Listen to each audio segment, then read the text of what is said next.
Welcome you all to the logical guessing program. So guys, this video is about all the tricks part 2. एक पहले video मैंने upload किया था आप सभी के लिए ऑल द ट्रिक्स पार्ट 1 जिसमें मैंने 9 ट्रिक्स एक्सप्लेन किए थे. उसके बाद I started with analysing the PYQs from 2011 to 2020. जो बाकी के ट्रिक्स थे मैंने PYQs के मिडिल में एक्सप्लेन किए थे. As you have asked and requested कि एक और वीडियो बना दीजिए जिसमें कि जो बाकी रिमेनिंग ट्रिक्स हैं वो एक ही जगह रिवाइज किए जा सकें. So the purpose of this video is the revision of the pending tricks. ठीक है, स्टार्ट करते हैं. सो 10th इंपॉर्टेंट पॉइंट आता है multi statement questions. So UPSC in its examination is asking multi statement question जिन्हें मैं बोलता हूँ 5 एंड अबव. 5 या 5 से ज़्यादा स्टेटमेंट जिस क्वेश्चन में हो. इस टाइप के क्वेश्चन दो तरीके के क्वेश्चन यूपीएससी पूछ रहा है. लार्जली दो ही तरीके के हैं इन मल्टी स्टेटमेंट. एक टाइप है जो कि कोई भी जो क्वेश्चन में फिनोमिना यूपीएससी पूछ रहा है वो बहुत ही ब्रॉडर फिनोमिना होगा. ब्रॉडर फिनोमिना का क्या मतलब है? जहां पे कि होराइजन उस फिनोमिना का इजीली डिफाइन नहीं किया जा सकता. It is a much wider thing, है ना. इस केस में you need to go with generalize correlation. If the given above statement, जो भी मल्टी स्टेटमेंट है, if they have any correlation with the phenomena given which has a very broader horizon, then consider it as a right statement, है ना. तो most of the cases में ऐसा all of the above type का answer निकल के आता है अनटिल अनलेस कुछ बिल्कुल ही अतरंगी दे दिया हो, है ना. तो सच के आसपास का झूठ यहाँ पे नहीं बोलता है यूपीएससी बेसिकली. फिर दूसरे टाइप के मल्टी स्टेटमेंट क्वेश्चन है जिसमें यूपीएससी कोई नैरो फिनोमेना पूछता है. नैरो का मेरा मतलब है जहां पे कि जो होराइजन है उसका जो एक्सटेंट है वो थोड़ा लिमिटेड है. लिमिटेड से मतलब डिफाइन किया जा सकता है ना. इस केस में मल्टी स्टेटमेंट क्वेश्चन में ऑलवेज गो विद एलिमिनेशन, है ना. You can not be knowing all the statement, just focus on which you can eliminate in case of narrow जिसका होराइजन लिमिटेड हो और वो थोड़ा स्पेसिफिक हो. ठीक है, देखते हैं देखते हैं एक बार इसके एग्जाम्पल्स क्या हैं. ये सब PYQs हैं. Due to improper indiscriminate disposal of old and used computer or their part, which of the following are released into the environment as e-waste? तो आपसे पूछ रहा है कि इनमें से e-waste क्या क्या है, राइट. थोड़ा सा होराइजन रिलेटिवली नैरो है, थोड़ा सा होराइजन डिफाइन किया जा सकता है. ई-वेस्ट कुछ स्पेसिफिक है. और जो स्टेटमेंट है 7 स्टेटमेंट दिए हैं. It is a multi statement question. उसके बाद आप देखिए beryllium, cadmium, chromium, heptachlor, mercury, lead, plutonium. It is very difficult कि आपको ये 7 के साथ पता हो. आपने सुने भी नहीं होंगे इसमें से बहुत सारे. सो इस टाइप के क्वेश्चन में multi statement specific narrow always look for elimination, है ना. किसी से भी अगर कोई भी थोड़ी बहुत अंडरस्टैंडिंग रखता है, पहली स्टेटमेंट आपको एलिमिनेट करनी है उन 7 में से, तो कौन सी करोगे, है ना. प्लूटोनियम के बारे में आपको बताओगे it is not an E waste, तो प्लूटोनियम हटाते ही आंसर आ जाएगा आपका. तो आंसर इज बी. ठीक है, multi statement narrow specific go for elimination. Now उसका काउंटर एग्जांपल देख लेते हैं. This is also multi statement question. Which of the above are responsible for bringing dynamic changes on the surface of the earth. Now this is a, शायद video के पीछे छिप गया होगा question. Which of the above are responsible for bringing dynamic changes on the surface of the earth. Dynamic changes on the surface of the earth is a very broader phenomena. Can you define it? Can you define its horizon? Even the movement of a top layer, even the growth of a plant, landslide, anything. So many things which you can include in the dynamic changes on the surface of the earth. है ना, तो बहुत broader है. Now just look, multi statement है, 6 statement है. इस question में you just need to think कि क्या ये particular phenomena अर्थ से रिलेटेड है. अगर अर्थ से रिलेटेड है तो हाँ, तो वो होगा आंसर में. इसका answer D, all of the above. ठीक है, so that was first thing. एक और एग्जांपल देख लेते हैं जहां पे कि मल्टी स्टेटमेंट प्लस सिमेट्री वाला ट्रिक साथ में लग रहा है. Consider the following phenomena. 5 statement है multi statement. Which of the above are optical illusion. अब ऑप्टिकल इल्यूजन या तो आप सोचने बैठ सकते हैं, एग्जामिनेशन में 1 ही मिनट है क्वेश्चन को सोचने का आपके पास, या तो आप सोचने बैठ सकते हैं कि ऑप्टिकल इल्यूजन क्या होगा, है ना. अदरवाइज आप ये देख सकते हैं कि सिमेट्री है. मैंने आपको बोला था सिमेट्री में हमेशा इसे के 3 का सिमेट्री है, 5 स्टेटमेंट है, तो उसका मतलब 2 आपके एलिमिनेट होंगे. तो always go with elimination in such type of question. Now just think about this. You can pause the video and think कि कौन सा इनमें से आप सबसे पहले एलिमिनेट करोगे. 2 एलिमिनेट होना है कोई भी, है ना. तो कौन सा सबसे पहले आप एलिमिनेट करोगे, है ना. 3 will be easy to eliminate. Moon being visible at dawn, it can not be optical illusion. 3 के एलिमिनेट करते ही आपका आंसर आता C. So you need not to know 5 के 5 स्टेटमेंट. एक एलिमिनेट किया उसी से आंसर आ गया. ठीक है, आगे चलते हैं। नेक्स्ट इज ये मैंने आपको विद इन क्वेश्चन अच्छे से एक्सप्लेन किया है, फैक्ट वर्सेस कॉन्सेप्ट, है ना। तो फैक्ट्स जो होते हैं they have more probability to be wrong in contrast to concept. बस इतना सा है ये। मैंने आपको बहुत जगह एग्जांपल बताया है कि जो कॉन्सेप्ट होते हैं वो रिलेटिवली सही होते हैं और फैक्ट यूपीएससी रिप्लेस करता है, क्योंकि फैक्ट को रिप्लेस करके एक रॉन्ग स्टेटमेंट बनाना is a easier task in contrast to concept, right. तो facts have more probability to be wrong in contrast to concept. जैसे डेटा ट्रिक है, डेटा ट्रिक अभी ईपीएफओ में भी वर्क किया था, 76 रामसर वेबसाइट उन्होंने पूछे, है ना। तो इस टाइप का डेटा मैंने बोला था आपको गलत होगा, गलत था वो। तो related with data trick, data जैसे कि एक फैक्ट होता है, तो इसलिए रैंडम डेटा के गलत होने की पॉसिबिलिटी ज्यादा होती है। आगे चलते हैं। Closure statement. अब मैंने आपको स्टेटमेंट कोरिलेशन में दो टाइप के स्टेटमेंट बताए थे। एक इंटरडिपेंडेंट रिलेशन बताया था मैंने आपको कि statement can be interdependent, logical deduction of each other. उस केस में हमने ये इन्फर किया था कि या तो दोनों सही होंगे या दोनों गलत होंगे, ठीक है। दूसरा स्टेटमेंट को रिलेशन मैंने आपको बताया था कॉन्ट्राडिक्टरी रिलेशन, कि statement might be contradictory to each other, है ना। Hot and cold asphalt technology हमने पढ़ा था।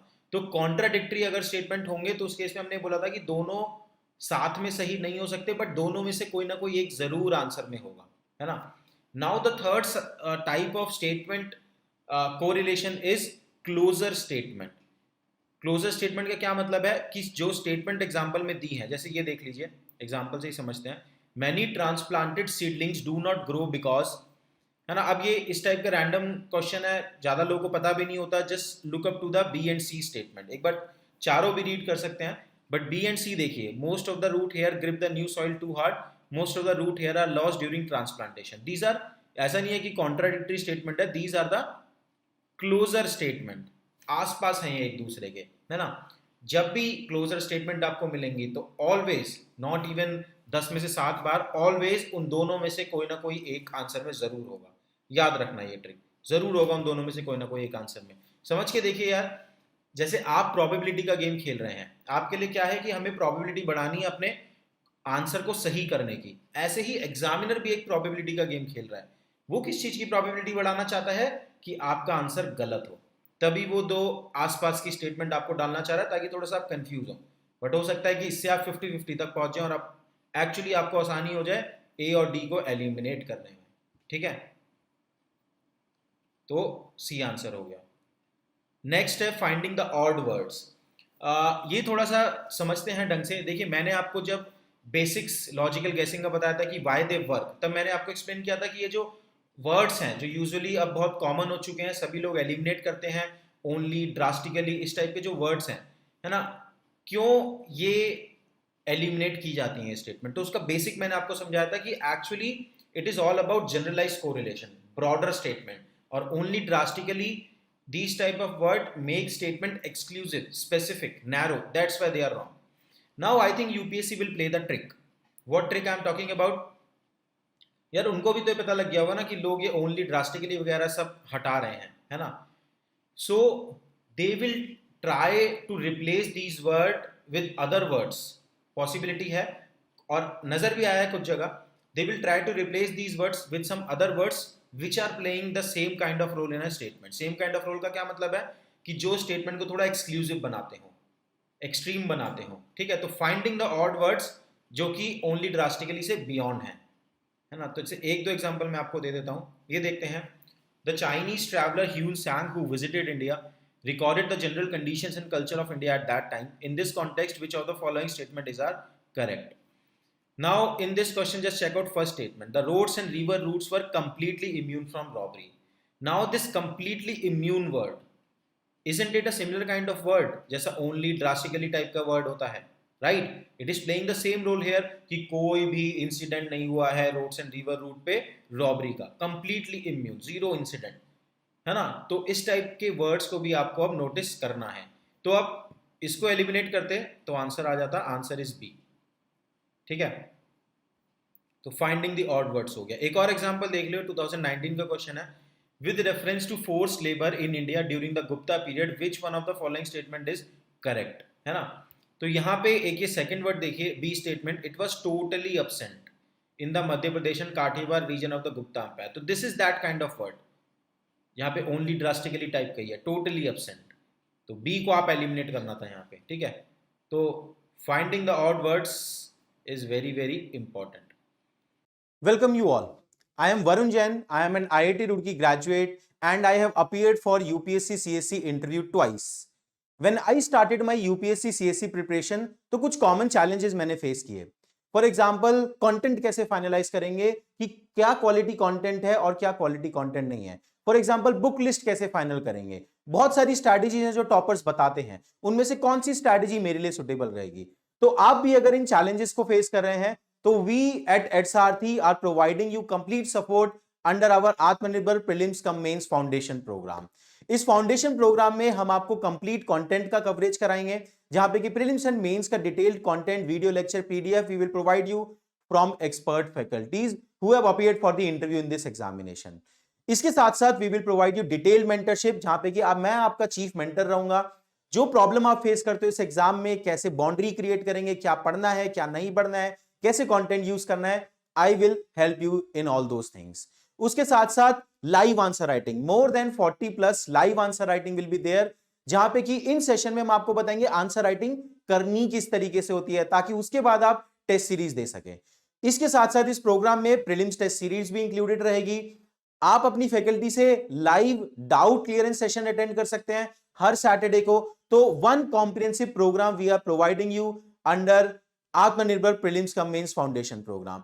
तो जो प्रिपरेशन में प्रॉब्लम्स मैंने फेस किए थे अपनी खुद की, उन सभी के सॉल्यूशंस हम लेके आए हैं इस फाउंडेशन प्रोग्राम में. Thank you very much. Now एक ट्रिक मैंने आपको एनवायरनमेंट से रिलेटेड बताई थी. जो लोग, कुछ लोगों ने मैसेज किया था कि 3 मस्कीटियर्स आपने एक ट्रिक बताई थी और उसको आपने एक्सप्लेन नहीं किया. 3 मस्कीटियर्स में एक साइंस एंड टेक है ना, उसका नाम जो मर्जी हो मैंने आपको बता चुका हूँ. साइंस एंड टेक है, तो साइंस एंड टेक में मैंने आपको एक्सप्लेन कर चुका हूँ कि जनरलाइज कोरिलेशन लगाइए और ऑल ऑफ द अबव तक आप पहुंच सकते हैं उससे, है ना. फिर मैंने आर्ट एंड कल्चर में आपको बताया था बी पॉपुलिस्ट. बी पॉपुलिस्ट में जहांगीर, बुद्धिज्म, भक्ति, सूफी, जो पॉपुलिस्ट स्टेटमेंट हो उसको टिक करके आओ, है ना. And the third element of the 3 musketeer was this environment pollutant. तो एनवायरमेंट पॉल्यूटेंट में क्या है, UPSC has this tendency, they are asking environment के पॉल्यूटेंट्स एवरी ईयर, है ना एक क्वेश्चन जरूर आ रहा है. 2 टाइप के पॉल्यूटेंट वो पूछ रहे हैं और ऑल्टरनेट ईयर इसी तरीके से पूछते हैं. एक तो पूछ रहे हैं स्पेसिफिक पॉल्यूटेंट. स्पेसिफिक पॉल्यूटेंट का क्या मतलब है, मरकरी, आर्सेनिक, कैडमियम, इस टाइप के, है ना.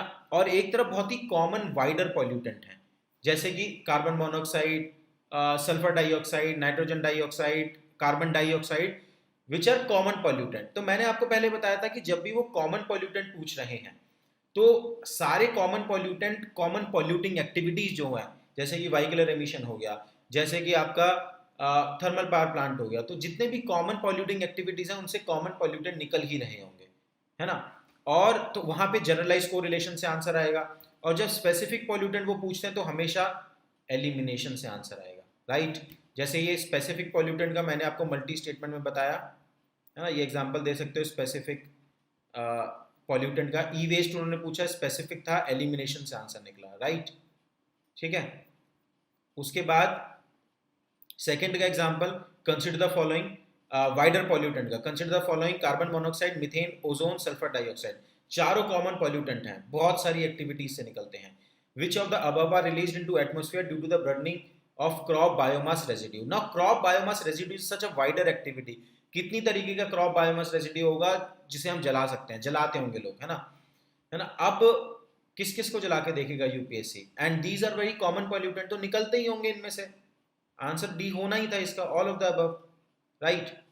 आगे चलते हैं. 15th is word correlation. ये मैंने आपको कुछ जगह पीवाईक्यूज एक्सप्लेन करते टाइम समझाया था.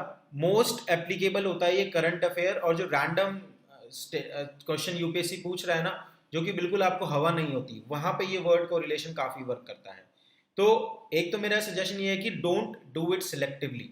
कुछ लोग क्या करते हैं कि मान लो 5 क्वेश्चन इस तरीके के हैं जो वर्ड कोरिलेशन से आप कुछ टिक कर सकते हो, तो अपनी मर्जी से 1 या 2 में तो हिम्मत करके टिक करते हैं, है ना, और बाकी 3 को छोड़ आते हैं. तो होता क्या है कि अगर वो 5 क्वेश्चन है इस तरीके के, तो मैं मान के चलता हूँ कि दो क्वेश्चन में जरूर उसका आंसर वर्ड कोरिलेशन से आ रहा होगा. तो समटाइम्स क्योंकि आप सिलेक्टिवली प्ले कर रहे होते हो तो 3 टिक कराओगे जो गलत वाले हैं, फिर सोचोगे कि ये तो करना ही नहीं चाहिए. तो सिलेक्टिवली मत प्ले करो वर्ड कोरिलेशन पे, या तो पूरा कॉन्फिडेंस के साथ टिक करके आओ ये सोच के कि अगर 4 क्वेश्चन मैंने ऐसे टिक किए वर्ड कोरिलेशन से तो एक ना एक तो जरूर सही होगा, नुकसान तो नहीं होने वाला है ना। या फिर कुछ भी मत करो, अगर हिम्मत नहीं है तो फिर इनको बिल्कुल टिक मत करो। तो don't do it selectively, either trick all और नन। जैसे एक एग्जांपल मैं आपको बताता हूँ, एम स्ट्राइप एक एग्जांपल है जो कि इसी तरीके करंट अफेयर से आया था, आई थिंक 2016 या 17 के एग्जामिनेशन में था कि व्हाट इज एम स्ट्राइप्स, है ना। I was not aware about this question, again random current affair है थोड़ा, है ना, मोस्ट कोई ऐसा पॉपुलर न्यूज में था नहीं है, बट आई थॉट कि स्ट्राइप्स किस चीज से रिलेटेड हो सकते हैं। मैंने ऑप्शन देखे और उसमें टाइगर दिया हुआ था, तो टाइगर की बॉडी पे स्ट्राइप्स होते हैं ना, तो मेरे को लगा वर्ड कोरिलेशन बैठ रहा है, इस पर टिक कराते हैं, और वो सही भी निकला। कुछ जगह गलत भी हुआ होगा बट कुछ जगह वो सही भी होता है। इन दी एंड मेरे को तो बेनिफिट देके जाता था ये, तो मैं सजेस्ट करूंगा टिक करके आओ।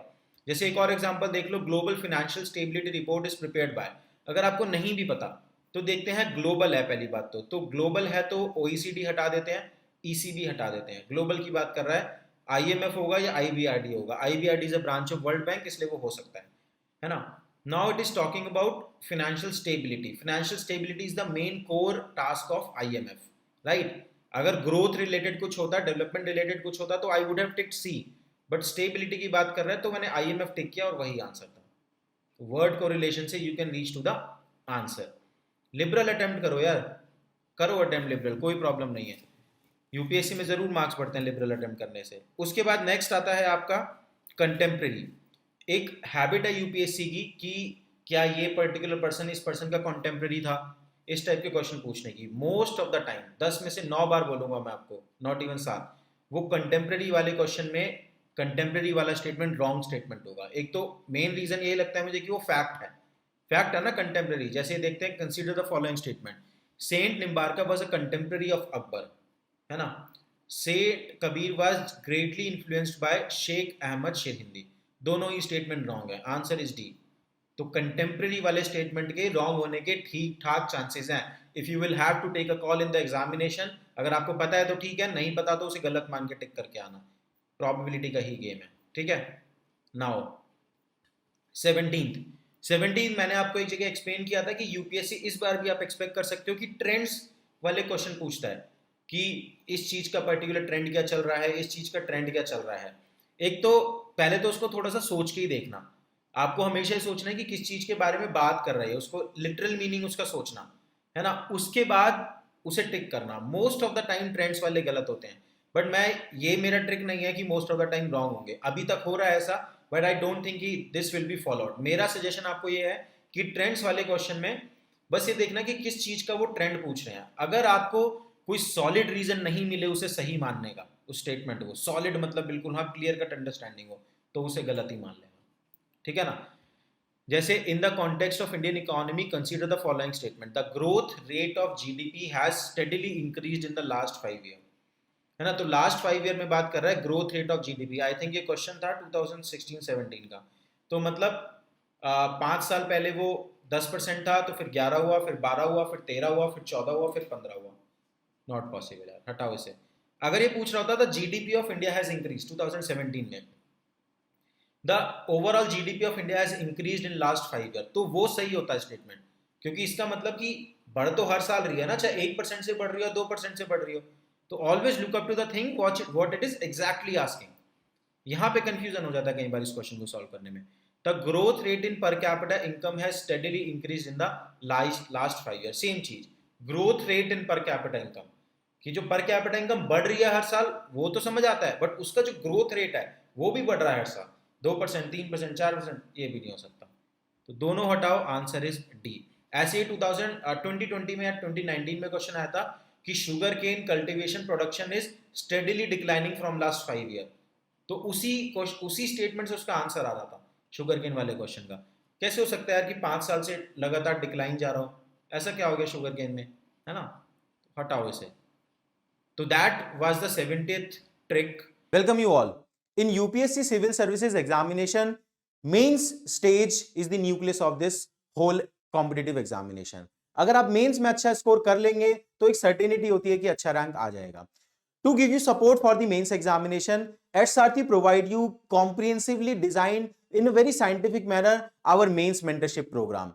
अगर आप देखेंगे पिछले कुछ सालों के टॉपर्स को, rank 11 Shubhankar Pathak, rank 8 Ishita Rathi, rank 29 Bhavishya Desai, all were part of our mains mentorship program. आप अलग अलग चैनल पे उनके रिकमेंडेशंस देख सकते हैं। क्या साइंटिफिकली डिजाइन ये प्रोग्राम है? देखिए 4 कोर फीचर हैं इस प्रोग्राम के। First first we will provide you the content. आपको आंसर लिखने के लिए कंटेंट चाहिए। अपने मेंस मेंटरशिप प्रोग्राम में we will provide you all the GS module, GS1, GS2, GS3, GS4।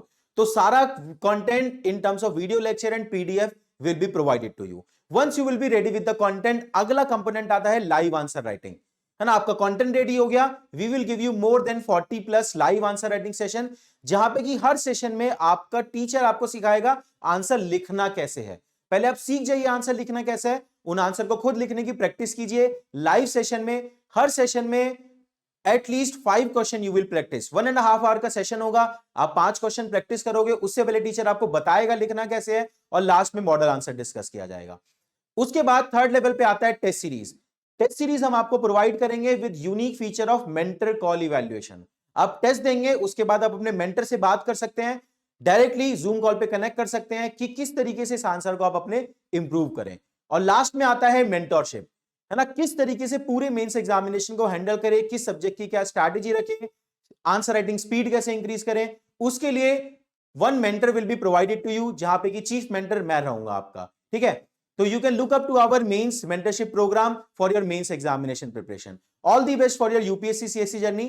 इसके अलावा 2 more important advices and I will wind up this course then, ठीक है। तो 2 मोर एडवाइसेस क्या हैं? एक तो छोटी सी ये चीज ध्यान रखना पेपर सॉल्व करते टाइम कि जो यूपीएससी का फ्रंट पेज होता है ना, टेस्ट का जो टेस्ट पेपर है, उसमें it clearly says that you need to find the most appropriate statement, not the correct statement. Understand the implication of this कि आपको उन चारों स्टेटमेंट में से मोस्ट अप्रोप्रिएट टिक करना है, करेक्ट नहीं टिक करना। एग्जाम्पल, जैसे ये क्वेश्चन लेते हैं, to obtain full benefit of demographic dividend what should India do.